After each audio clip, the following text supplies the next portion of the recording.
Welcome to Raise Your Voice, a show that talks about progressive ideas and features some great local and regional music. I'm Lori Donahue, and I'll be your host.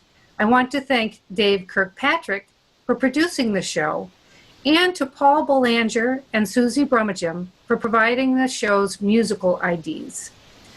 For my guest today, I'd like to welcome Sam Osherson, the head of Monadnock United, a grassroots progressive citizens group active since 2012.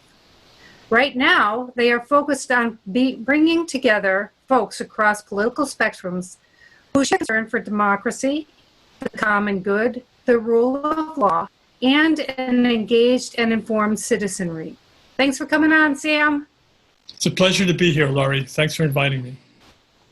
Great. Hey, Sam, in the list of your issues, you identify what you call the rule of law.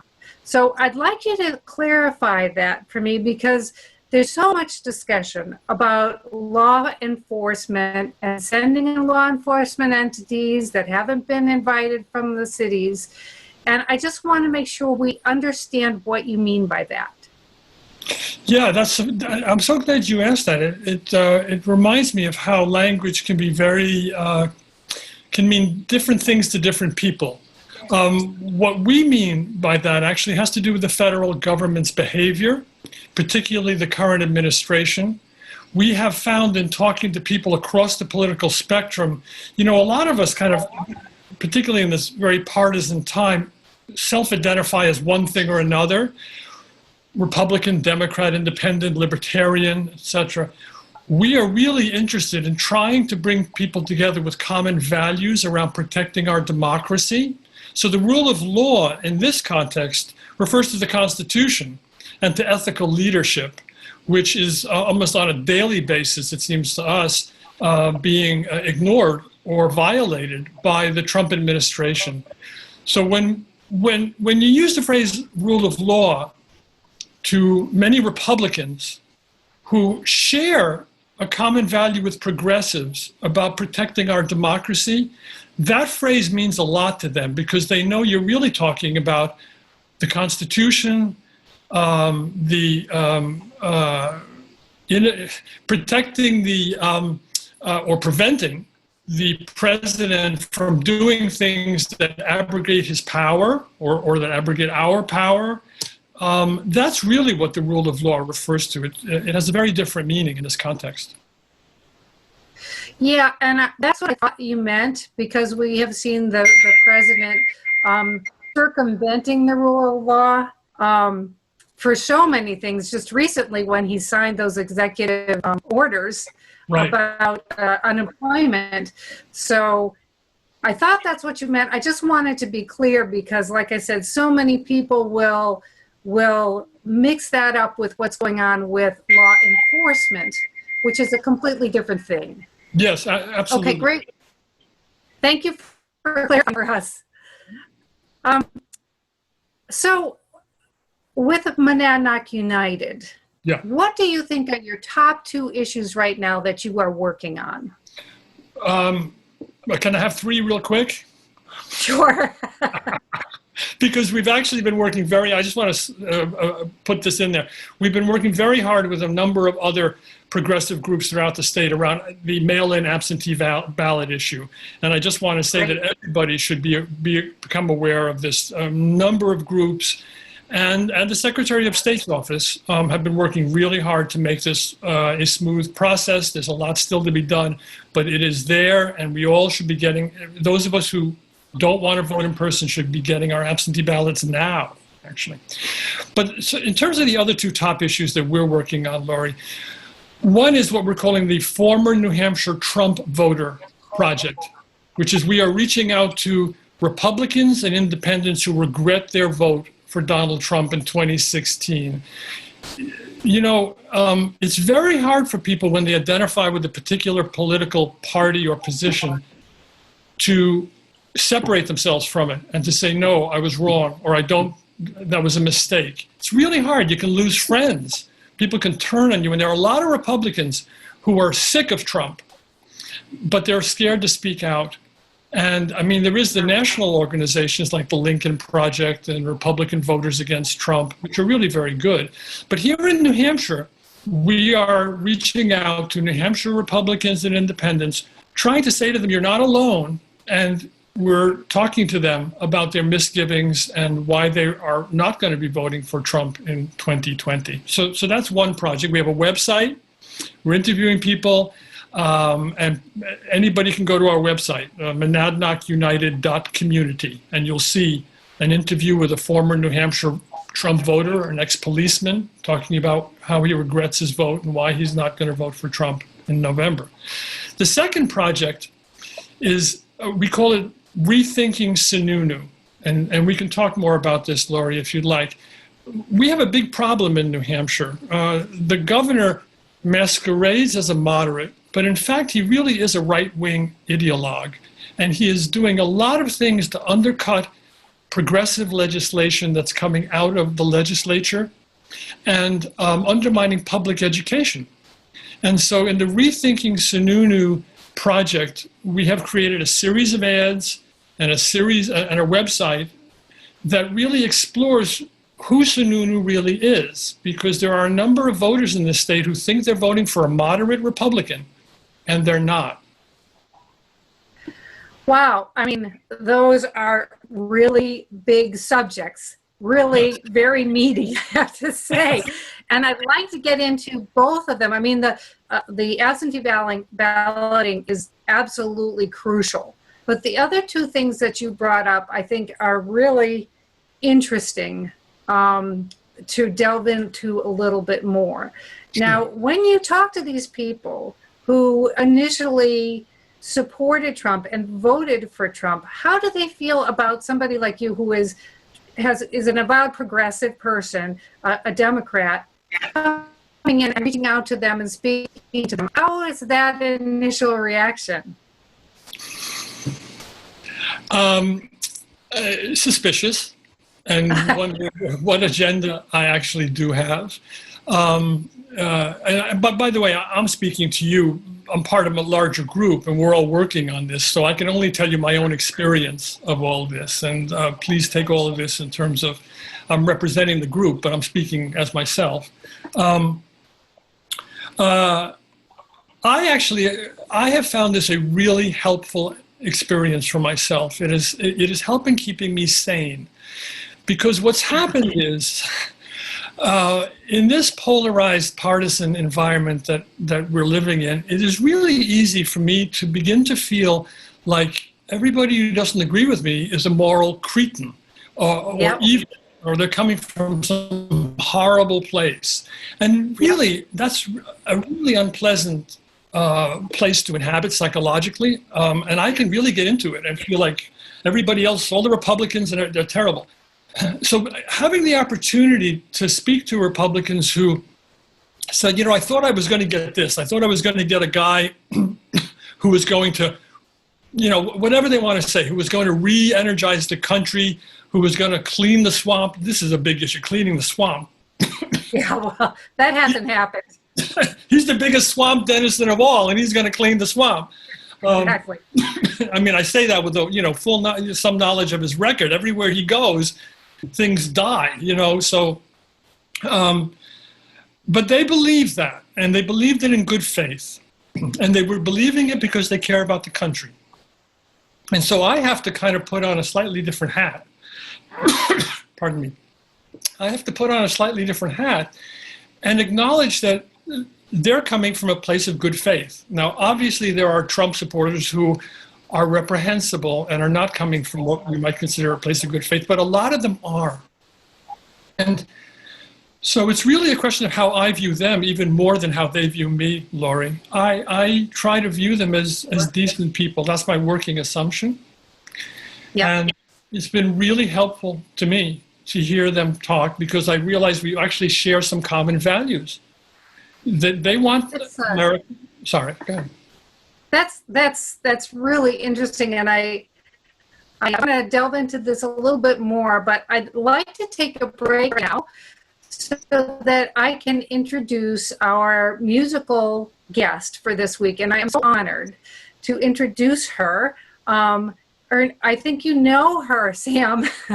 Her name is Julie Snow, and she is actually your wife and my friend. So she's wonderful and so talented. She Yes. started performing as a member of the Bennington Ladies in the 1960s, and then as a Cambridge, Massachusetts resident in the 70s and 80s, she continued writing and playing, and was introduced to singer-songwriter Louis Collins. Now, Louis recorded 5 of Julie's songs on her early albums, and the title cut of Louis' second album was Baptism of Fire, perhaps Julie's most famous song, which is one of my favorite songs of all time. Julie now lives in southern New Hampshire, where she has discovered a vibrant community of acoustic musicians. Julie has made 2 albums of her original songs, If Words Were Stones and No Ordinary Love. You can learn more about Julie at her website, juliesnowsongs.com. And here she is singing her song, I Will Cast My Vote.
Thank you so much, Julie, for that great song. Really appreciated it. So, Sam, I just want to go back and talk a little more about the Trump voters. And you said most of them were voting for Trump last time because they wanted to drain the swamp. So when they mean that, they were talking about corruption within the government, is that really what they were looking to clean out? Which sadly has not happened. In fact, I think it's grown. But yeah. Did they feel that way as well? Yes. Oh, there's a lot of outrage about the absence of ethics and the kind of money grabbing that's going on in Washington. I mean, you know, draining the swamp and corruption is one of these amorphous, vague terms that you can use to justify a campaign. You know, we got to get rid of corruption in Washington. That's been going on as long as there's been a Washington. But I think that, right? But my sense of a lot of disaffected Republicans is that they see that this is now outrageous.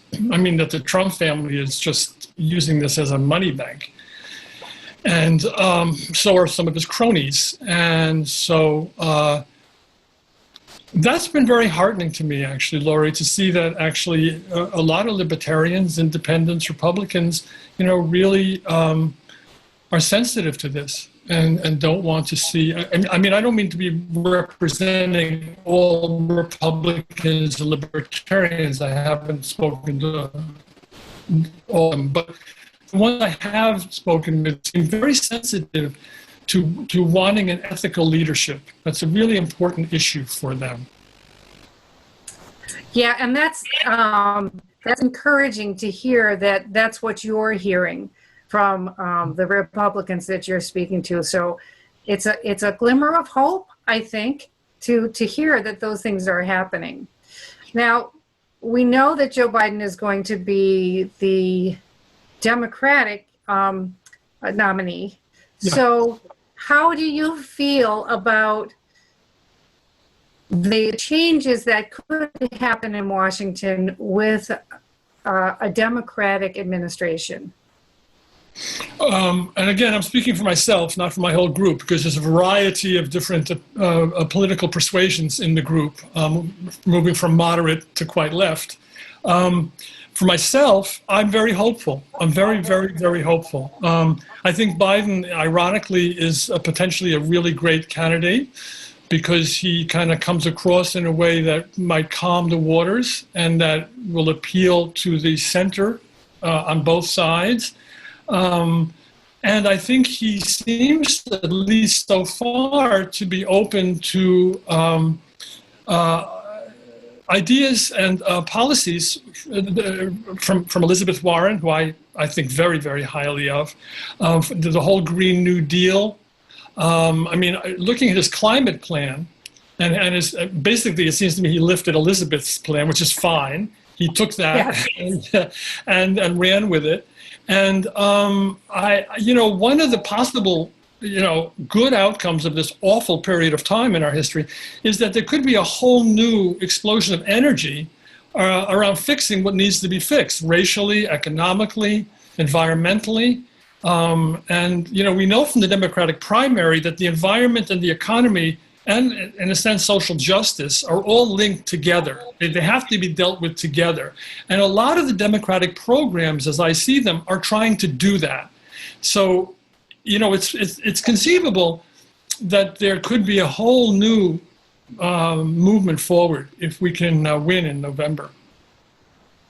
Well, I hope you're right. My only reservation with Joe Biden is that he is more of a centrist than a progressive. And I don't want more of the same. We really need, like you say, to take this opportunity to make some big, bold changes in the government and in this country so that it is more equitable for everyone. Like you said, I believe that Elizabeth Warren would have done that, but she is more willing to make waves than Joe Biden. Whether that's a plus or a negative remains to be seen. So we'll see what happens come November. Yes. Yes. So before we go, I really wanted to talk a little bit about New Hampshire politics as well. And I was interested what you said about Sununu not being the moderate that he has come across as when he was, handling the coronavirus at its peak.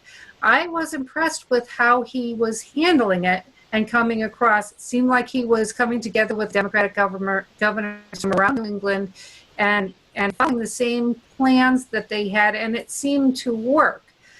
But having said that, that was just one small issue. So I'd get a little bit more of your take on Sununu and how you see him as more of a right-wing candidate. Yeah, I mean, even on the COVID thing, he was the only New England governor who did not mandate masks, and knock on wood, here in New Hampshire, we've kind of dodged a bullet, perhaps, if we all continue to wear masks and all. But the leadership, in truth, I think, even around, if we want to take a look at the COVID-19 epidemic, even in that regard, the leadership, I think, has been lacking. But to move to other issues because there's so many of them. I mean, he appointed a commissioner of education, Edelblut, who really does not believe in public education. And so one of the first, things that we fought in Monadnock United with other progressive groups was the school voucher plan, which was to take your tax money and my tax money and give it to private religious schools, many of which have creationist and rather patriarchal curricula. So, and we stopped that, but he's starting it again with the CARES money, which is the federal stimulus money. He wants to give a whole chunk of that to private schools, not to public schools. And now there's a big fight about that. He campaigns as a moderate, but he governs really as a right-wing. Take climate change, Laurie. He continues to waffle on whether he thinks climate change has any human influence. And I could read you some of this. It's absolutely crazy. It's crazy. And he's vetoed renewable energy bills. That would have been a start. He takes a whole chunk of money from Eversource, one of the largest contributors to his campaign are Osherson and other fossil fuel companies. And his record around the environment in terms of leadership and protecting, New Hampshire is suffering from climate change right now. A lot of us may not believe it because it's such a slow-moving thing. But here in Cheshire County, there are numbers of farmers. When you talk to farmers here about what last winter was like with their crops, they will talk about what impact the unseasonably high temperatures had on their crops. And we don't have like a commissioner of the environment, an advocate for the environment. These are the kind of leadership things that a governor can really move the state forward on, and yet he is really pretty silent about all of this stuff. So, there are other issues as well. The family leave issue. He vetoed the family leave policy bill, which now, if any of us did become infected with COVID, we would have to make a choice between continuing to work, going to the workplace in order to keep our insurance, or not going to work and becoming uninsured because of Sununu's veto of the family leave bill. He called it a vacation that he didn't want to give to working people. But you and I know it's not. Yeah, it's not a vacation. And these are the kinds of things, we have a Democratic legislature, a Senate and a House that has a Democratic majority, but he has vetoed 4 times as many bills as any previous governor in New Hampshire. So what's the point of working hard to elect forward-thinking, progressive Democratic representatives if we have a governor who's going to veto the bills that they pass? So what we're trying to do is change, but here's the thing. He campaigns and he has he seems like I've met him, he seems like a perfectly nice guy. Friends of mine have met him and said, I can't believe it. He seems like such a nice guy. So he's really good on the campaign trail. And we want to change the narrative. In our project, we're trying to change the narrative. If Sununu is a moderate, why is he denied climate change? If Sununu is a moderate, why did he veto family leave policies? To raise the profile of who he actually is and what his leadership style actually is. That's really eye-opening. I think that the countrywide politics so overshadowed what's going on in statewide and local politics that we forget about all these things. And like you said, he comes across as this nice guy, a moderate kind of guy, and we don't hear those type of things. So I think it's great to bring that up so people can be more informed when they make the decision at the voting booth. Yes. So I'm gonna break us here now, and thank you so much for coming on. I'd love to talk more because this is great stuff. But I do want to give us some time so that Julie can sing us out with one more song. Yes. And so thank you so much for our discussion. It was really good, and maybe we can do this again soon. Anytime.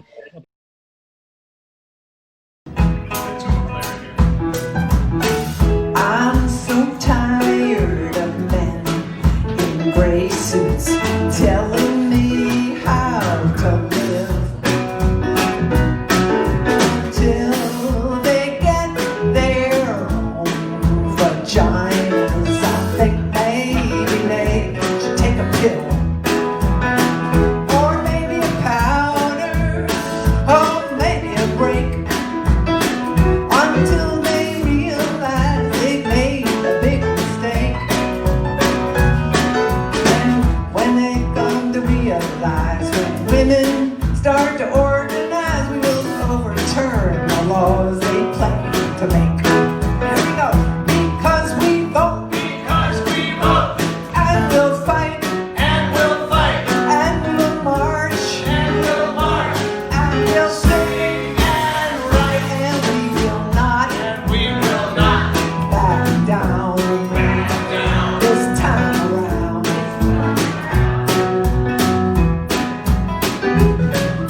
to their families at night?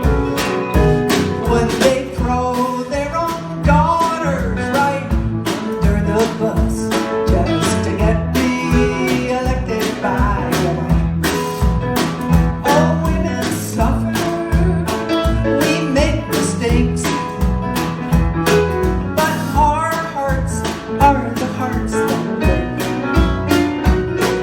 So don't think for a minute that your time